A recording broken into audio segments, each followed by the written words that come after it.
Hello, everybody, and welcome. Welcome to our inaugural Securing Your Future webinar series. I'm your host, Eric Shore, and I am the president and CEO of Secure Future Tech Solutions. It is so exciting that you're here today, and I have a very exciting guest, which I'll introduce in a second. But first, please meet me. I am Eric Shore from Secure Future Tech Solutions. So hold on, let's see here. Did the slide move forward? There we go. All right. So I started this webinar series because I've been in business for 32 years. I know I can't believe where the time has went, but I have learned so much over the 32 years of business, and I have experienced so many great things, and I have so many amazing clients. I started when I was a student at the University of Rhode Island, right from my dorm room. I've also, over the years, continued my education, and I'm a graduate of the Goldman Sachs 10,000 Small Business Program, which was an amazing experience.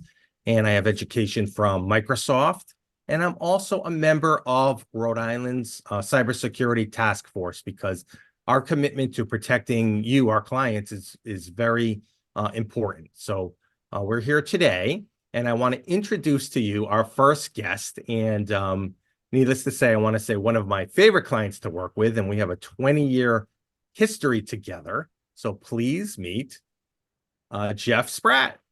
So welcome, Jeff. Welcome to the program today. Eric, thank you. It's an honor to be here at your inaugural webinar. I'm flattered. Thank you so much for joining us. Now, we've been doing business together for almost 20 years. I don't even imagine where the time went by. Yeah. Jeff, you started Peregrine Property Management back in 2009, and you've grown the company from really, it was just a couple of you, to over 42 employees today with 2 offices and 75 clients with many, many properties under management. Yep. You're a full service property management company. So tell me, Jeff, why did you take that leap? How did you get started in property management? Yeah, I would say property management was definitely by accident, Eric. So just to give you a brief professional background, out of college, I worked in the mortgage industry for a while. So I gained some experience working in real estate finance. I then worked in construction for a few years, and based on my time in both of those industries, I realized that I really wanted to be in real estate. I just didn't know what aspect of it. And in talking to a lot of partners in networking circles, a lot of folks said, well, you like real estate finance, you like construction, real estate development is kind of a culmination of those 2 skill sets. So didn't have any background in it or experience. So I went back to business school to further my education with a focus in real estate and finance. Came out of business school in 2008 trying to get into the commercial real estate industry, which could not have been a worse time to try to get into commercial real estate, primarily because of the mortgage industry that I had worked in, 6 or 8 years Yeah, prior. there was a meltdown there. That was a tough Yeah, time. absolutely. So Yeah. tricky timing, but I was fortunate enough to sign on with Peregrine Group. Colin Kane and Jordan Stone were the 2 principals and really the only 2 folks in the office at the time.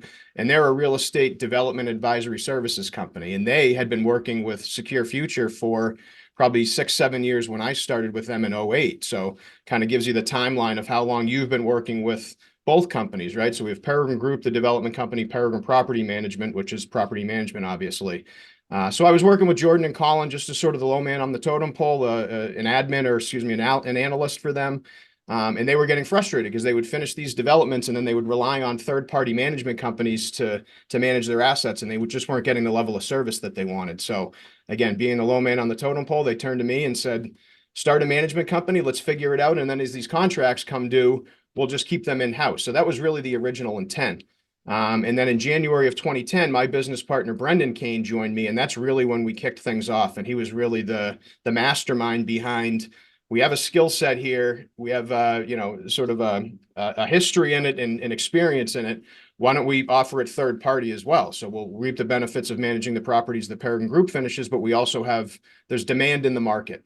So January 2010, he joined me, and that's really when I consider Peregrine Property Management sort of getting off the ground. Legally, we started in 2009, but 2010, when Brendan joined us, is really when things kind of took off. And as you mentioned, we went from just Brendan and I and 2 properties to 42 employees. We have 2 offices now managing properties in Rhode Island and Massachusetts, manage about 175 different physical addresses for 75 clients. We have about 8.5 million square feet under management. So we've been growing. It's a tremendous accomplishment, and that's something I take a lot of pride and joy in when we get involved with our customers, our clients, and we see them grow. We grow together. Yeah. And it's fantastic, and it's a relationship, and that's why we're on here today, to talk about the building blocks of a successful relationship. So let's get the next slide going here. So HubSpot did a survey back earlier in 2024, and they were talking about customer acquisition strategy.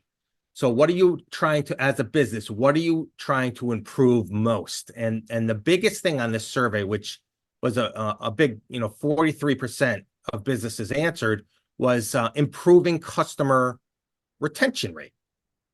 So you can't grow your business if you keep losing customers. So you have to keep your current clients happy, and then you have to add new clients as well. And the biggest thing, and I think this is what we want to talk about today, is, well, what is the secret to that? And the secret to our 20-year relationship and why we've been able to keep doing business together is building those successful relationships. And quite frankly, it costs a lot of money to keep replacing clients. We did some numbers on our end at Secure Future, and it costs us over $6,000 to bring on a new client.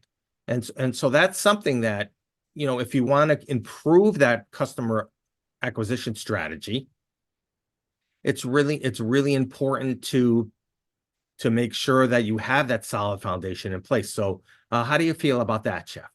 Yeah, I mean, it's certainly, looking at the chart here, it's not a surprise that retention is the most important element from a lot of client or customers, or companies' perspectives, because we feel the same way, Eric, that it's more cost effective to retain existing clients than it is to prospect and sell and on-ramp new clients, right? I mean, the same goes for employees. As long as they're doing what we need them to do, it's more cost effective to keep the existing folks than have to train new folks.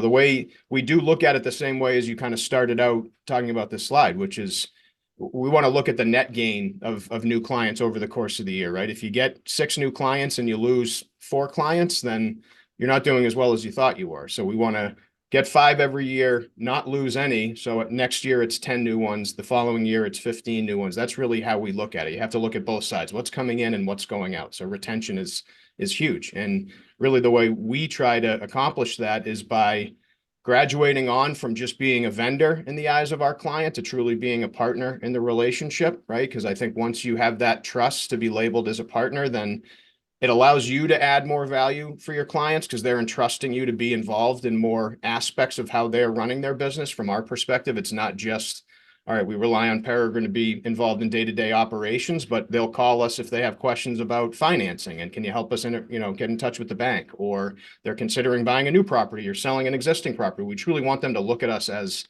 a consultant. And really the big thing there, selfishly, I mean, we're all in this to make money for our companies, right? I think by adding more value to your clients, it then puts you in a position to make more, to maximize what you're getting out of that relationship as well, right? Because if they're not just relying on you for those base services, but they're coming to you for, in the case of Secure Future, it's not just day-to-day maintenance of our equipment, but it's purchasing of new equipment and strategizing a server changeover and things along those lines. It just puts you first and foremost. So you're the first person they think of when, in our case, anything real estate related, I'm going to call Peregrine first to see if they can help. And if they can't, I know they'll put me in touch with the right person.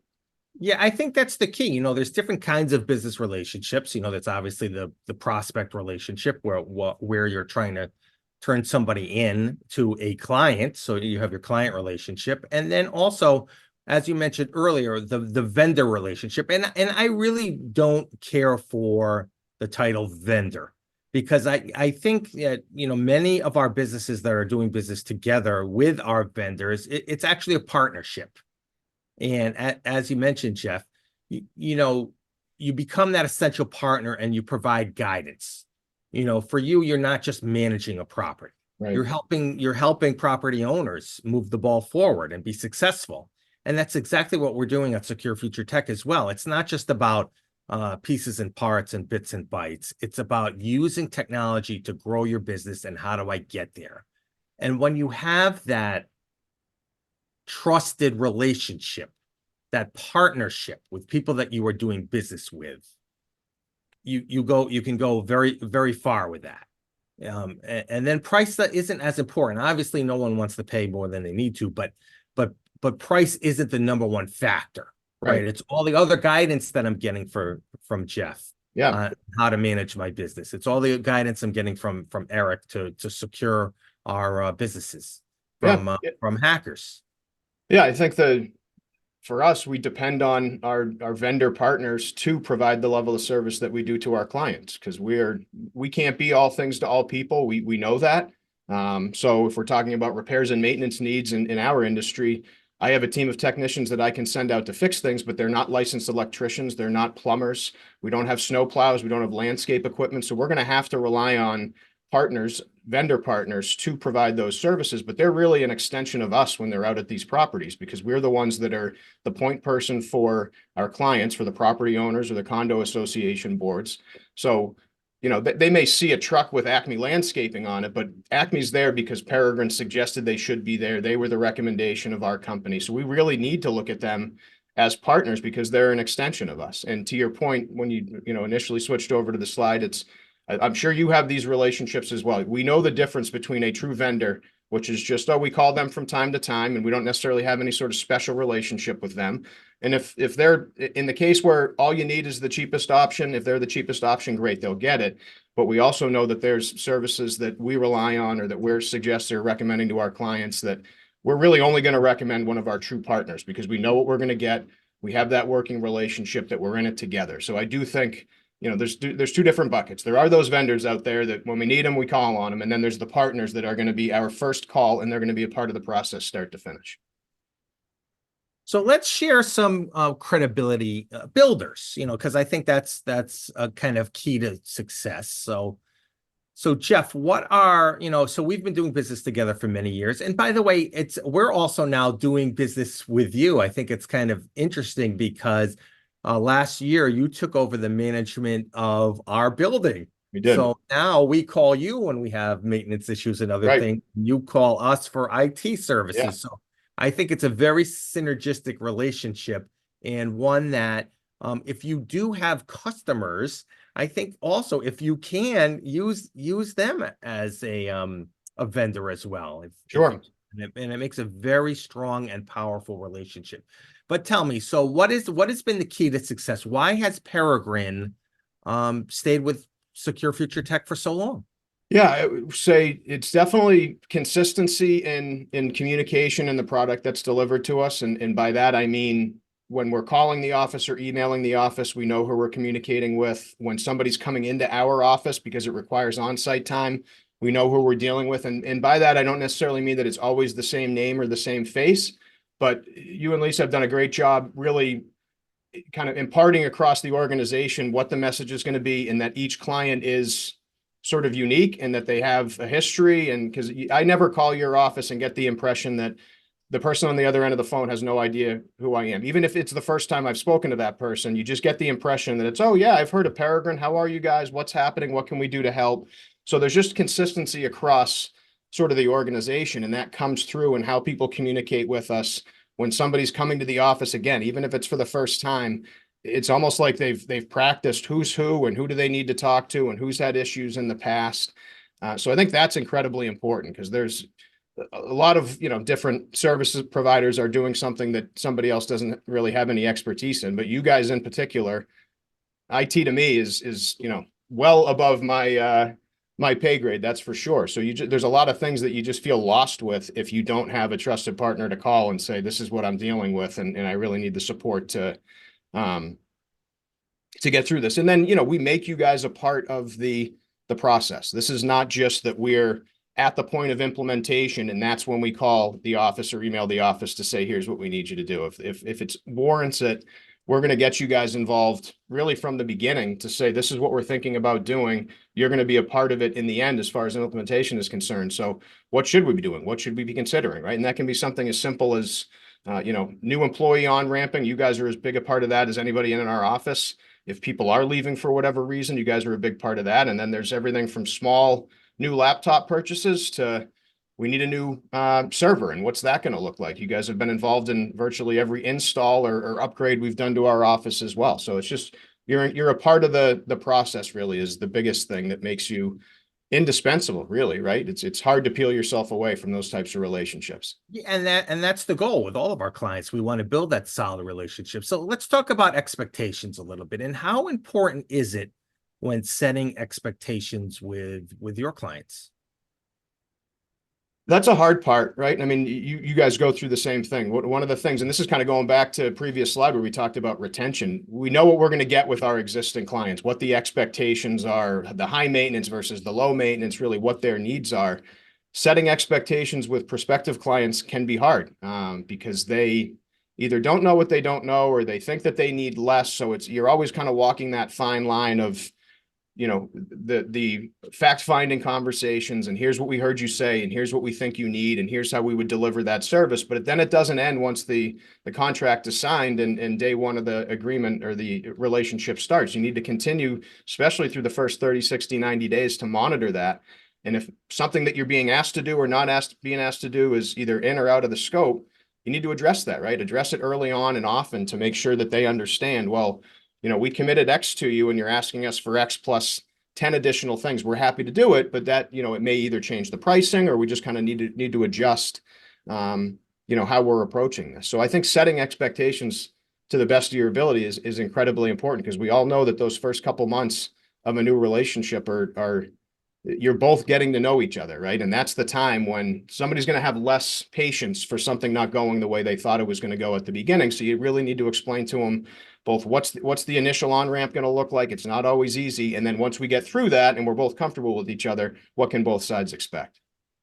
Yeah, I agree. I think that's really important, is setting proper expectations. And when you're not going to be able to meet that, and let's face it, this is business. Things happen. Not everything goes according to plan. It's quickly dealing with issues.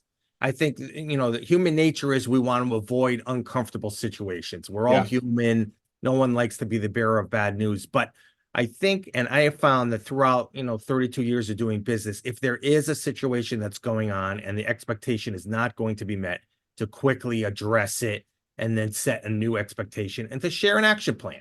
Yeah. This is what we're going to do to fix it and move forward. And what you'll find is that most people are very receptive, and they understand that, things don't always go according to plan, but it's how you deal with those situations that really builds that relationship instead of avoiding it. So I agree. I mean, big picture, we always approach it like, bad news doesn't get better with time. So you need to, a couple things. Bad news doesn't get better with time, right? So if you're aware of something, address it quickly. If we didn't create the problem, right? I think you and I deal with sort of similar situations, meaning if a building needs a new rooftop unit, we didn't break the rooftop unit, so we shouldn't be reluctant to get the information, but then bring it to the client to explain to them what happened, why it needs to be replaced, and what it's going to look like cost-wise. Same with you guys. You guys aren't breaking a computer. You just need to be there to help support the fix of it, right? So a lot of times, I think especially newer people, or if they're new to an account, they're reluctant to share bad news, thinking, oh, well, I'm going to be blamed for it. And sometimes you are unnecessarily, but so those are big parts of that. It's par for the course. Address it early and often. Yeah, and it's not always going to be sharing good news too, right? Like everybody wants to share the great news with the clients. You need to be willing to be, if you're going to be a consultant, truly, if you're going to reach that sort of partner level, you need to be able to be constructive with your clients as well. Sometimes you're telling them what they shouldn't do or what they should be doing differently. All right. So we've talked about some examples of how we can build our relationships. Now, I think also too, we should talk about some areas where, it can really destroy a relationship. Yeah. And, before we get into that though, I know for Secure Future, it takes a very long time to turn that prospect relationship into a client relationship. On average, we typically work on bringing on new accounts anywhere from, 3 to 6 months, and a few have even taken years. What's your experience been like that, Jeff? How long does it take you to bring on a new customer?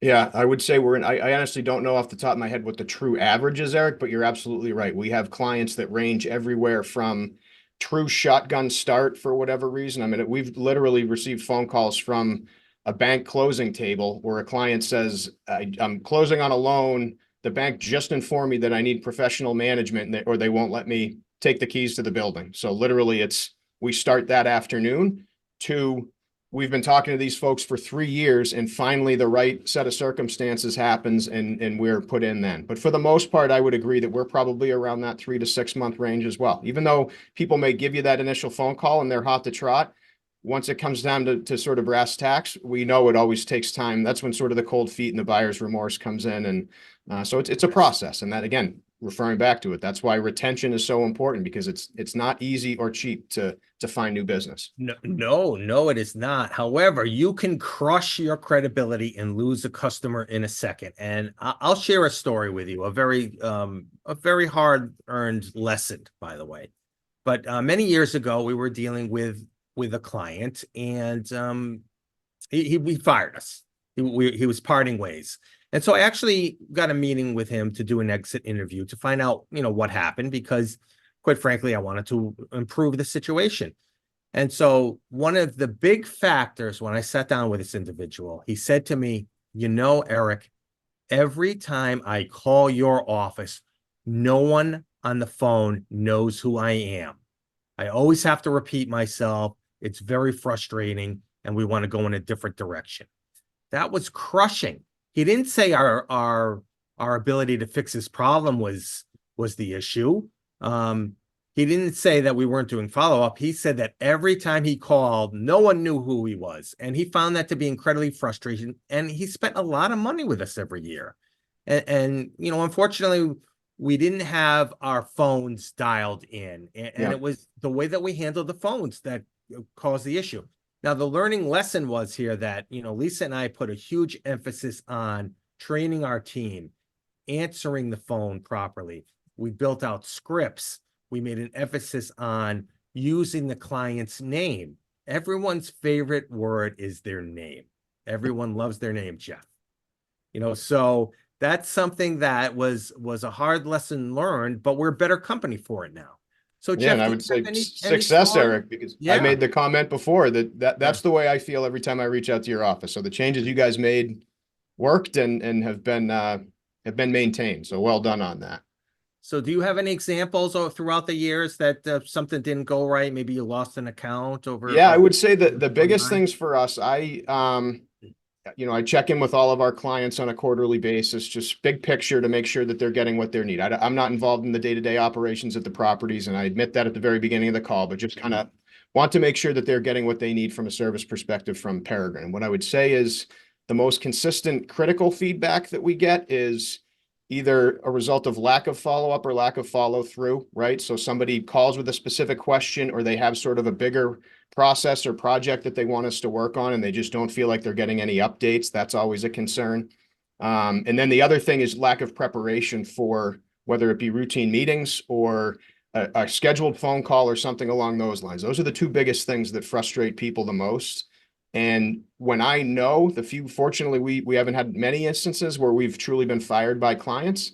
But when I know we're getting close to that point, and it's sort of code red, is anytime somebody kind of poses the question, if I'm doing this, then what do I need you guys for, right? If I'm the one that needs to sort of digest the 4 proposals that you sent over to me and make a decision on who the best option is, I can go out and get 4 proposals pretty easily, right? If I'm the one that needs to be giving updates to all of my fellow board members at a condo association meeting, then what do I need you guys for? So that's where I know that things are really getting, dangerously close to us getting fired, is when they start questioning what value are we adding, right? People hire us because we have an expertise in a certain field, something that they either don't have the capacity, the understanding, or the time to deal with. And if they start to question, are they really bringing that sort of expertise to the table? They may have it, but if they're not sharing it with us, then why are we paying them a monthly fee for something? Right. So Yeah, that's the most consistent. And, I could think back in my head, unfortunately, I always remember the bad conversations that, I've had in those quarterly calls, say 6 or 8 of those over the, fortunately tens and hundreds that I've done, but that where people really drive home, no follow through, no preparation, and that's a bad sign. But and the other thing too that I was thinking of just jotting down notes is, and you guys did this in your situation, is every time you hear something like that, whether it be an internal concern or an external concern, one of the most important things is to then take a step back and say, okay, if this one client or this one employee is having this issue, is it a rampant problem? Is it something that we need to address to make sure that across the board we're fixing it? If you don't want to just address it with that one client, if possibly that, in our case, property manager is maybe showing that same lack of follow through to all their clients. So there's a next step beyond just fixing that immediate concern or issue. Yeah, and that's very smart, because the reality is we all make mistakes. Things happen. No one's 100% perfect, but when you do make that issue or you do lose a client, treat it as a learning opportunity to improve your business so that doesn't happen again. Right. And that's something throughout the years too. I think if you have that solid relationship with your client and things do go wrong, you're able to weather it, because you can call that person up and say, hey, Jeff, I'm sorry we made this mistake, but here's our plan moving forward, and this is what we're going to do to fix it. Yeah. I think you find a receptive person on the other end that's willing to give you that second chance, versus if you just have a client vendor relationship and it's only based on price and you make a mistake, well, they're off to the next customer. Yeah, absolutely. So that's something that we work so hard, Jeff, and everybody out there, to bring on our clients. Make sure we're not, making these mistakes. And keep in mind too, there's a lot of stuff going on. Everybody's talking about AI these days and how wonderful it is and how it's going to be replacing human beings. But you know what? AI cannot replace that relationship that you have with your clients. So it's a wonderful tool. I'm a person of technology. We implement and use AI here at Secure Future Tech, but it's not answering the phone for us. Yeah. We're not just an auto attendant only and leave a message and get back to you. We have somebody that's answering the calls and returning the calls.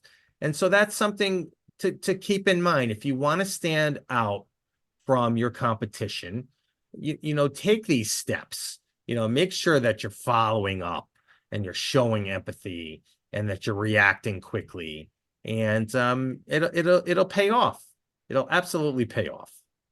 Yeah, I think there's a lot of, I think we wrestle with it as well. There's a lot of tools and temptation out there to automate as much as you possibly can, right?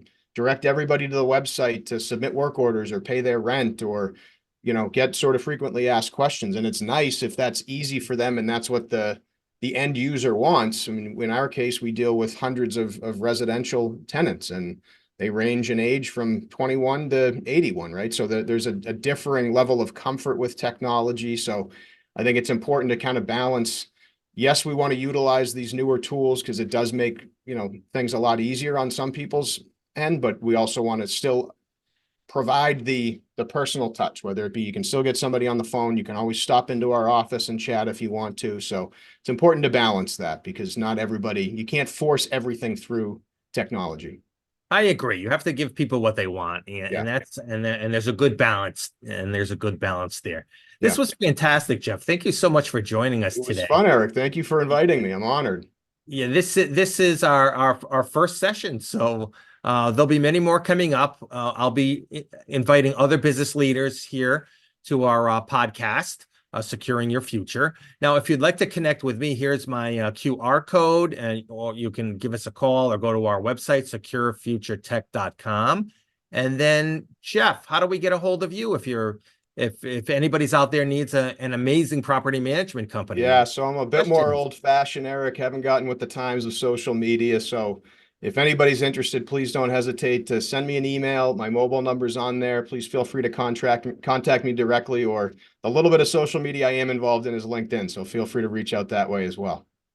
Wonderful. Well, thanks again. And thank you, everybody, for joining us today. And stay tuned for our next webinar in about a month. Thanks, Eric. So we'll see you then. Thank you.